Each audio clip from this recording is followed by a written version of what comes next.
No. Well, happens to the best of us. Even I break bolts once in a while. In this case, had to do a little bit of dramatic reenactment. This actually happened today on a customer's boat. I brought his part home with me. Now, the bolts on the ends of these manifolds holding in the heat exchanger, we were planning on replacing all this stuff anyways. However, these bolts tend to fracture. They're little tiny Allen head cap screws, and they are steel in an aluminum body. So they love to weld themselves together, and they don't give you much of an Allen head. I think it's like a 5mm Allen head to actually grip the bolt with. So very easy to strip out, even easier to just break it in half if it's never been touched or, used with anti-seize. So I'm going to show you today a really simple trick that you can do on your boat with basic tools. And because not everyone is going to have a full extraction kit, a welder, all kind of reverse drill bits, all kinds of toys to get out broken bolts.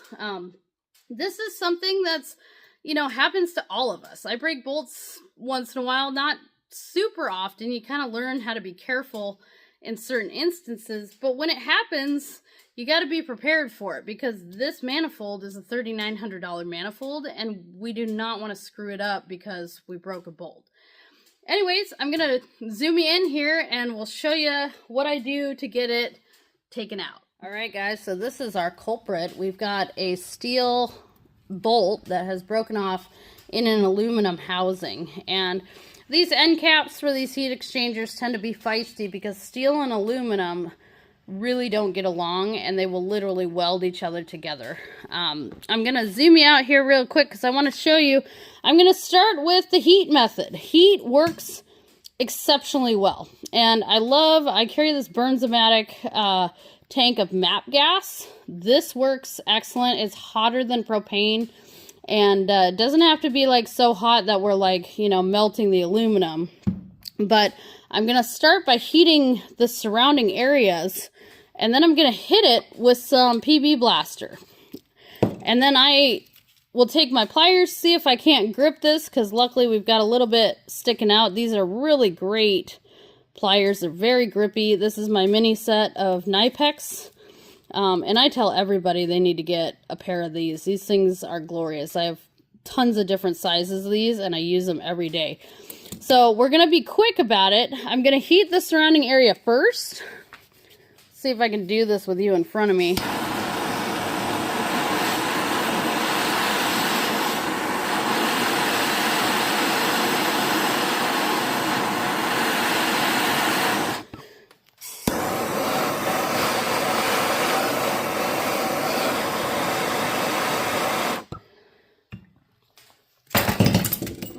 Throwing stuff. We're gonna blast it with a quick squirt of PB Blaster. This will help it kind of cool down rapidly. And in that quick time period, let's see.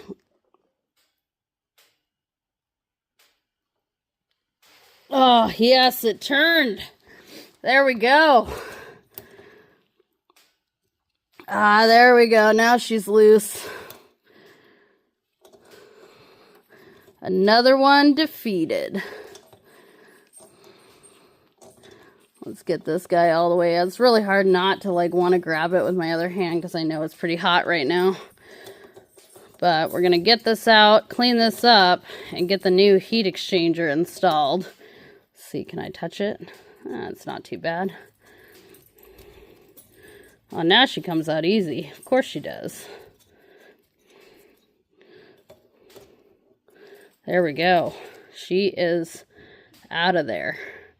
Luckily, it looks like the threads are still pretty beautiful too. Now, one of the final things I'm doing is I am putting a little bit of anti-seize on this bolt. I've double checked that, my threads are in good shape and everything goes in together nice and smooth. Now, this is where a lot of people fail. You do not need to go nuts tightening probably 90% of the bolts, maybe even 95%. most of these bolts are very gentle. And of course, if they have a torque spec, you're going to want to, you know, look that up and make sure you torque it properly. However, these bolts, they are all right around 20 foot-pounds, so not very much. This is like almost fingertip strength. You kind of get a feel for it when you've been doing it a long time, but they will kind of naturally bottom out. And in this case, what I do is I grab my ratchet just by my fingertips, really, and I'll snug it up, give it maybe a slight nudge further, double check that they're all even, and she is good to go. I am making sure that this is mounted all the way, which it is. There's no air gaps, there's nothing like that. But putting things together, details like using your anti-seize, using Sil-Glide on different gaskets, stuff like that is what makes taking this part for service 100 million times easier. It's going to make this so it's serviceable in the 7 to 10 years between, you know, heat exchanger changes. Now, we're going to go through and clean this up. I'm not going to film that, but the reason these bolts get so cruddy is you get the saltwater drain that leaks, you get, you know, maybe salty coolant. In this case, this heat exchanger had been leaking, that's why we replaced it. Whatever bolt is below, you know, a hose connection is gonna be the bolt that typically suffers. And so that's how I knew, okay, this bolt's gonna be a problem. Well, we got lucky in this case. Most of the time, this trick with heat works. However, another tidbit is with aluminum, using ice, using cold, using the exact opposite. And that's another thing you can go get at like a hardware store online. I think I got that from like Tacoma Screw. Aluminum in particular responds to cold really well. And so if heat wasn't working, I could tackle it with cold. If those, you know, methods aren't working, that's when I start resorting to, you know, do we need to crack out the welder? Do I need to go get an extraction kit? Have I like broken off, you know, the little nub that was left? Is it now flush? Or do I need to stick this thing in the drill press and actually start drilling it out and retapping it? Hopefully we don't get that far, knock on fake wood. I haven't gotten that far. That wasn't, you know, that was a result of mine. So if you are careful as you take this stuff apart, and like patience is key, very rarely are you going to deal with a major broken bolt. In this case, like if we're about to take something apart and I have time to talk with the customer, I have the customer prep everything a couple days ahead of time with some PB Blaster, because that can save a ton in labor and it can really make our lives easy as we start to like tear this thing apart.